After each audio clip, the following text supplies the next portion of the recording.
This episode of Access to the Arts has been made possible through the support of First Bank Richmond, with 8 locations in Wayne County to serve you. First Bank Richmond and you, doing great things together.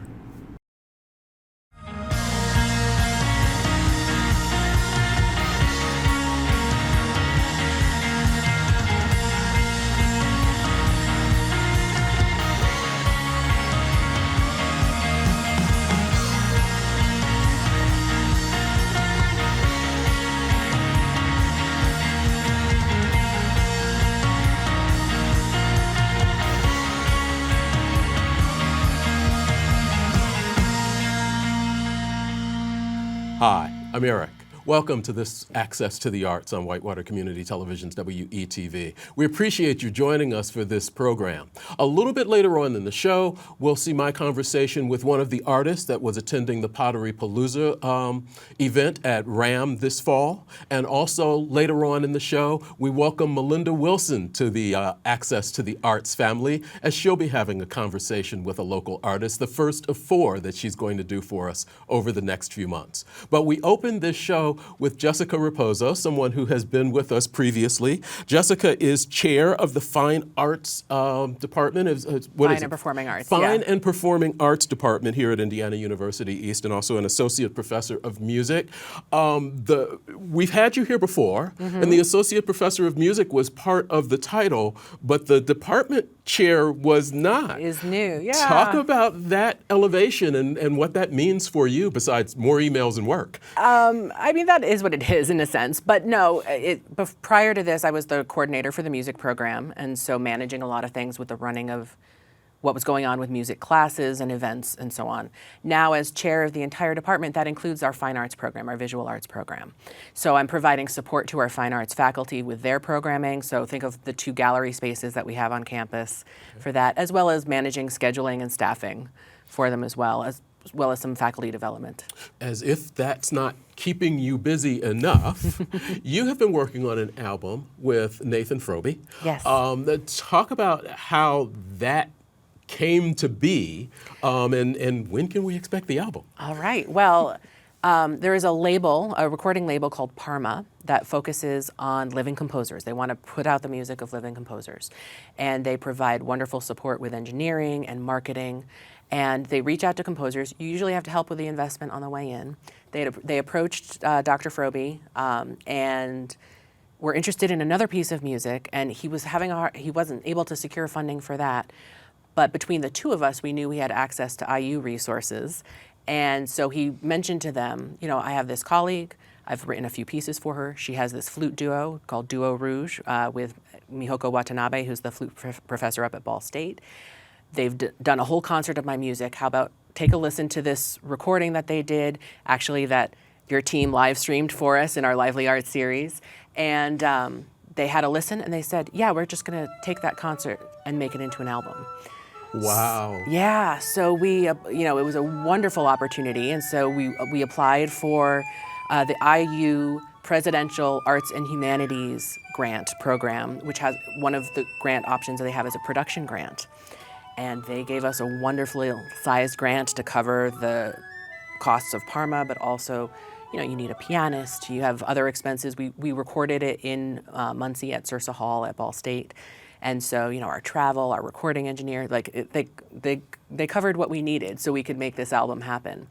So we had a wonderful week of recording in July, and we did a photo shoot in September, and we've got the album art figured out now. The recordings have been mastered and engineered in all the ways that I don't really know what they do, but they do a great job. It makes it sound wonderful. They make it sound great, and they're anticipating a February release. So once we have something, pinned down a little bit more, we'll make sure to let you know. I was going to say, you're going to come back in February or March and talk to us about it, yeah, and maybe even let us hear a little bit of it. Absolutely. I'm hoping to get Nathan back here as well so he can talk to you too. Oh, that would be great.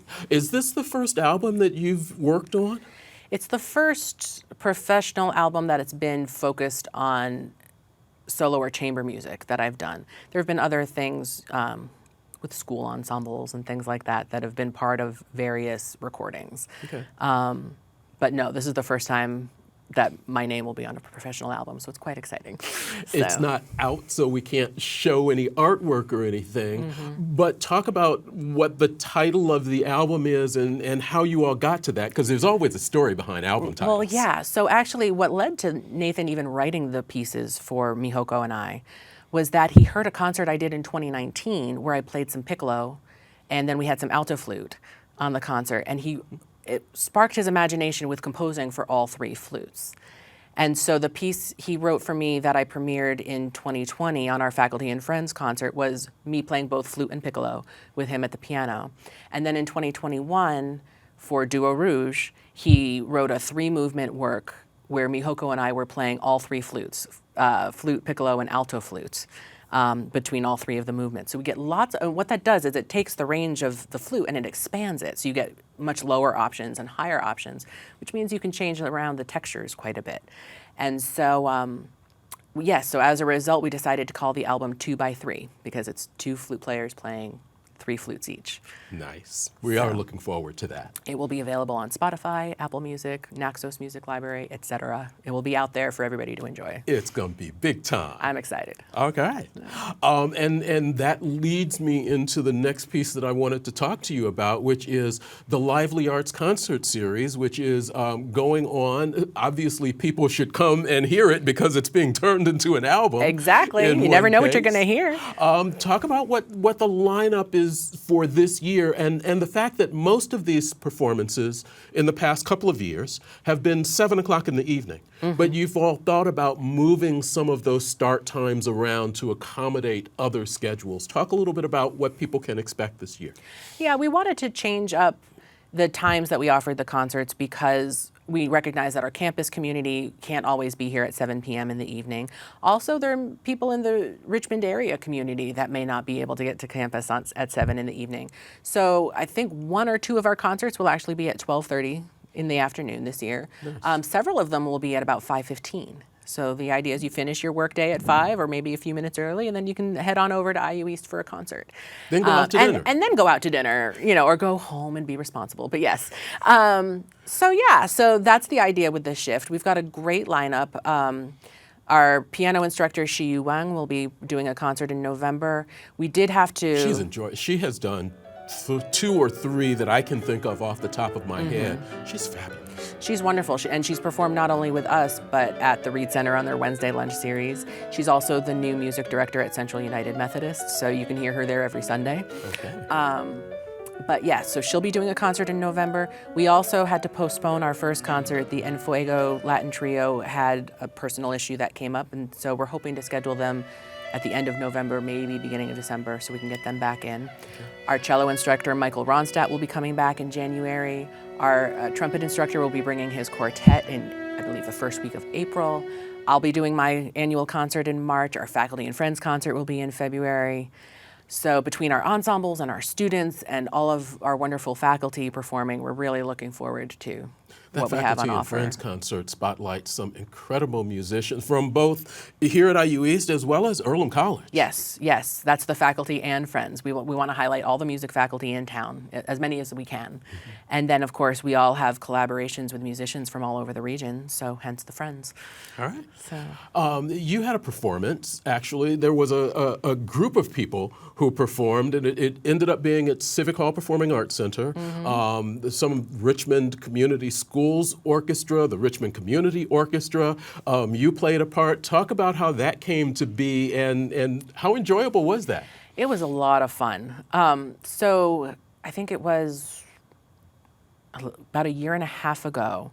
I was actually in the pit orchestra music directing You're a Good Man, Charlie Brown at Richmond Civic Theater, and the high school orchestra director Michael West was playing violin and viola for us. And you're chatting, you're doing things, and he looked at me at one point and said, "Would you ever come do a concerto with my orchestra?" And I said, "Sure." Just like that? Just like that. And then within a few weeks after that, I was having a conversation with Ray Ontko from Richmond Community Orchestra, and it came up again, the idea there, like, how about doing a concerto with the community orchestra? And I said, sure. And then I said, maybe we should combine this. And so all the powers that be talked to each other, and we came up with I came up with a short list of pieces, and they chose a piece, and that's how we led to the Reinecke Flute Concerto that we performed at the end of September, which was a joy to do.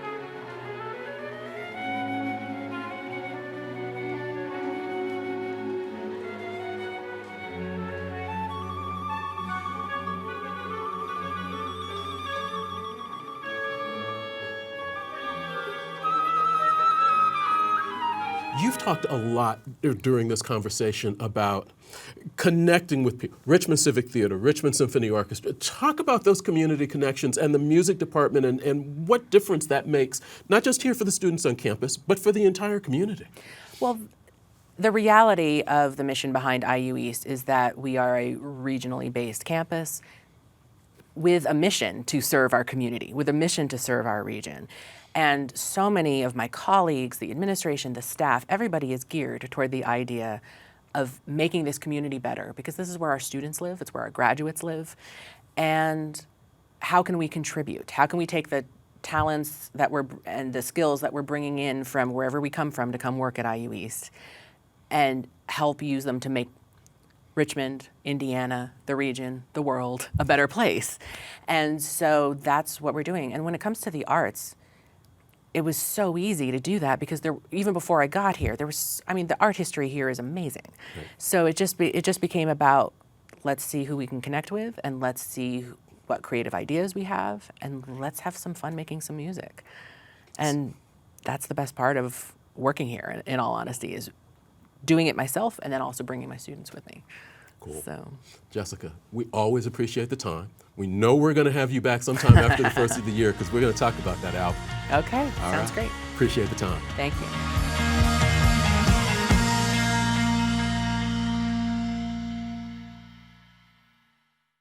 A spark, an invitation into the world of the unknown. It moves us to change, to grow. It asks us to dream bigger. An idea is better shared. It ignites us, and we make each other bright. We can do great things together. WCTV supports local entertainment. WCTV supports local information. WCTV supports our local students. WCTV needs your support to continue supporting our community, and it's easy to do. Become a member as an individual or family. Nonprofit and business memberships are also available with benefits including video production and program sponsorship. Membership donations are critical, and when deciding where your support dollars go, support an organization that serves the community you live in. Visit WCTV.info or call 765-973-8488.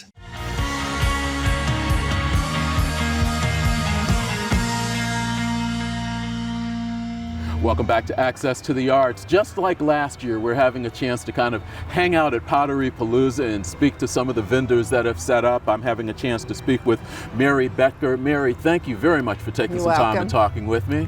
You're welcome. You're from where? I'm from Union City, Indiana.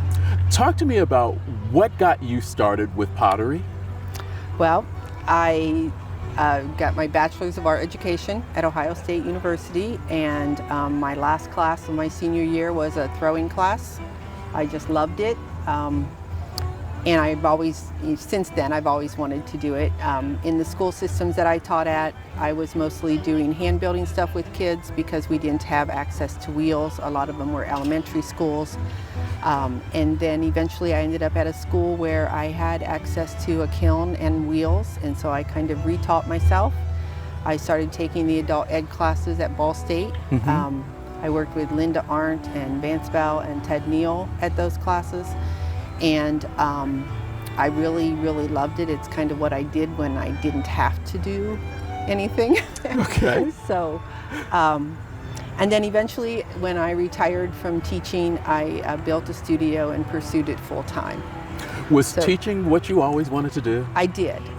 As a child, I always played school and I was the teacher, and my little brothers and sisters were the kids who sometimes, But I've always wanted to be a teacher, and I discovered that art was a good fit for me. So When you say, and you said it was a throwing class. yes. What for those of us who don't understand pottery, Okay. tell me what that means. When you're throwing, you are using the potter's wheel. So the throwing aspect, the way I explained it to my students, is that the centrifugal force of the wheel spinning makes the clay throw outward, but you're kind of controlling where it goes with your hands. So when you're throwing on the wheel, you're creating pots on a potter's wheel. And then versus hand building, where you would not use a mechanical wheel or a pedal wheel or of any kind, you would like roll out slabs and cut out the shapes out of the slabs and build with them, or pinch them, or use coil. And sometimes you can combine the different techniques. You can have some thrown parts as well as some hand-built parts. Did you play with mud and clay a lot when you were a kid? Well, I grew up on a farm, so there was some mud involved. But no, actually, I was not introduced to clay until I was in college. Okay. I don't know. I mean, we had crayons, pencils, and paper, but so. How would you describe your art? I've had a chance to look at some of your work. Some of it's functional, some of it is More decorative. Yeah. Well, my art usually does not involve the human figure, because that's always been a real challenge for me, and I'm never satisfied with what I get. My art usually it's very inspired by nature, leaves, flowers, birds, little critters, things like that. I really like the space that's somewhere between a realistic and a stylized version of the image, where I can kind of invent part of it myself. I don't know. I live out in the country. We have a pond, we have a woods. My studio's in the woods, so it's just all around me.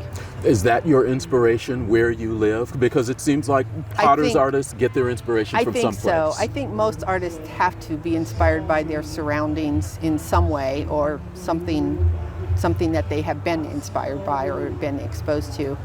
I've tried a few things. I had a son who lives in Utah and one who lives in Alaska, and we visited these places frequently, and I have tried to do a few things related to images I saw there, like mountains, or the fish that we fished in Alaska, or the Arches National Park kind of landforms. But then I always end up going back to the things that are closer around me. Where can people find your work? I sell out of the Art Hub in Union City. It's an artist co-op. It's on Columbia Street. We have about 15 to 20 different artists of a variety of mediums. I also sell from the Penny Jane Art Company in Coldwater, Ohio, and I do a handful of shows in the vicinity. Like here, Greenville, Ohio has the Gathering at Garst. There's a farmer's market in Greenville, Ohio that I'm attempting this year for the first time. How is the reception for your work? How do you see people taking to the pottery? I think most people like it. I hope they do. I think I do pretty good. I paid for my studio with it, so I think I'm okay. So, nice. Yeah. If you want someone to find you, are you online in any way? I am on Facebook and Instagram, and I respond to the Messenger program and to text, phone calls. But I don't have like an online store or a website. I'm a little bit challenged in the technology area, so I wouldn't be able to operate it very well anyway. If a parent had a child who liked playing in clay, liked sculpting, how would you suggest they encourage that for their children? Being a former teacher. Yeah.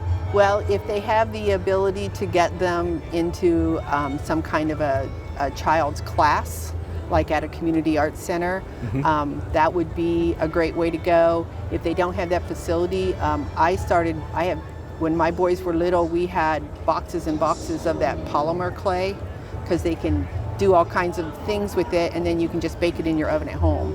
It's kind of a stepping stone to working with the organic clays. So Mary, that's what I would do. thank you very much. You're welcome. I appreciate the time. Not a problem. I enjoyed it also.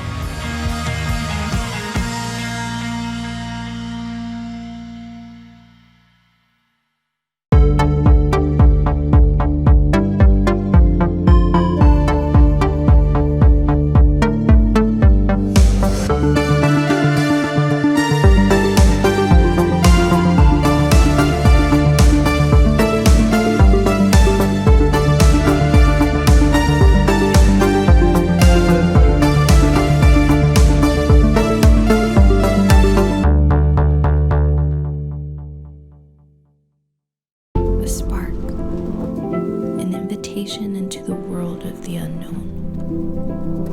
It moves us to change, to grow. It asks us to dream bigger. An idea is better shared. It ignites us, and we make each other bright.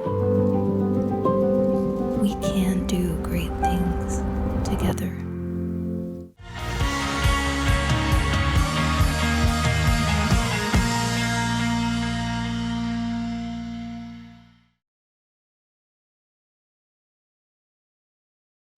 Hello and welcome to Artisit Spotlight. I'm Melinda Wilson and I'm here with our special guest today, Venna Werner. Welcome, Venna. Thank you.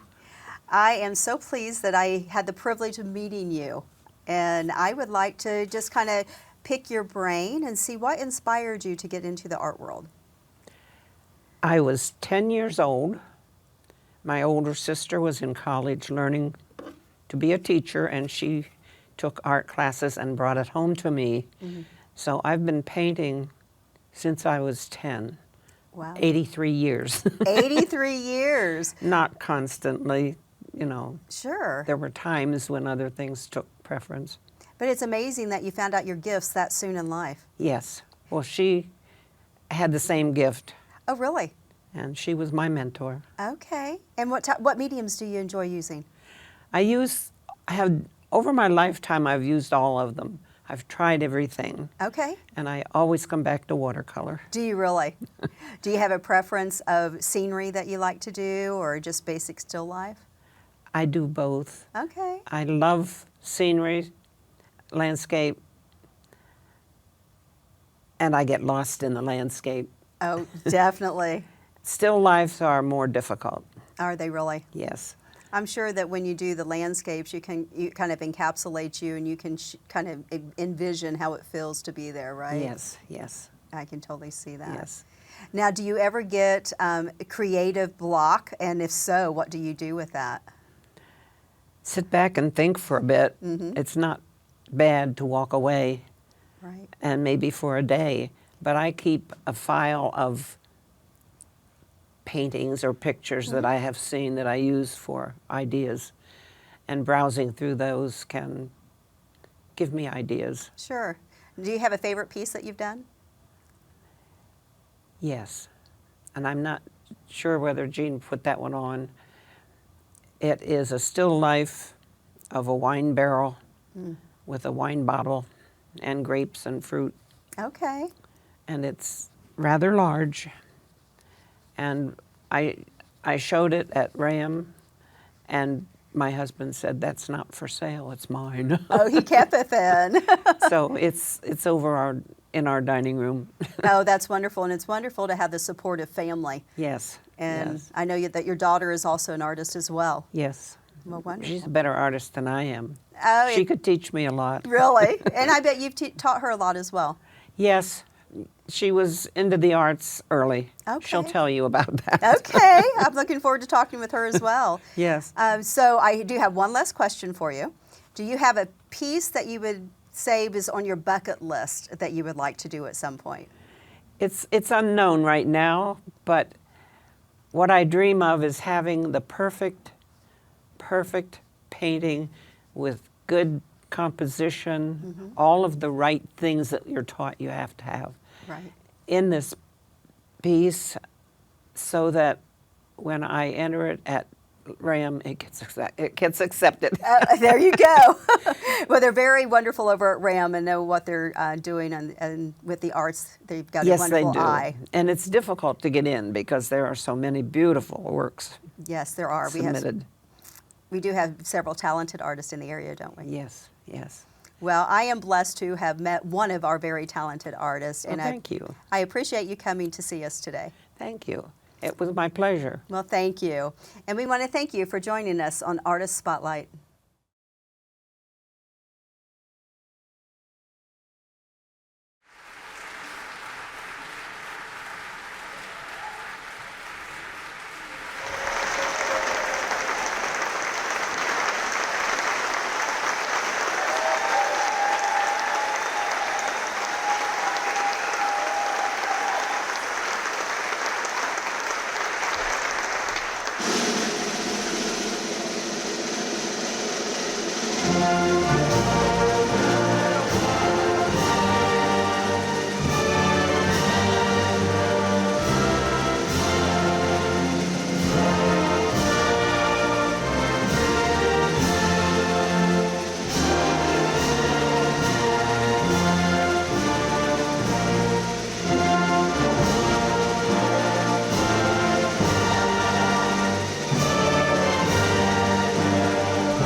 Thanks for watching this episode of Access to the Arts. We appreciate your support and watching.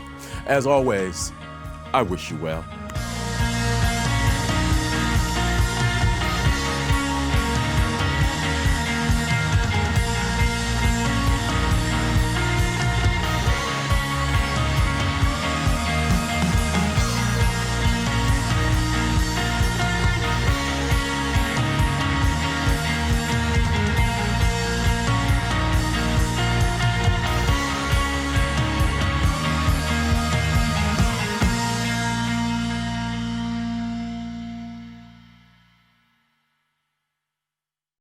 This episode of Access to the Arts has been made possible through the support of First Bank Richmond, with 8 locations in Wayne County to serve you. First Bank Richmond and you, doing great things together.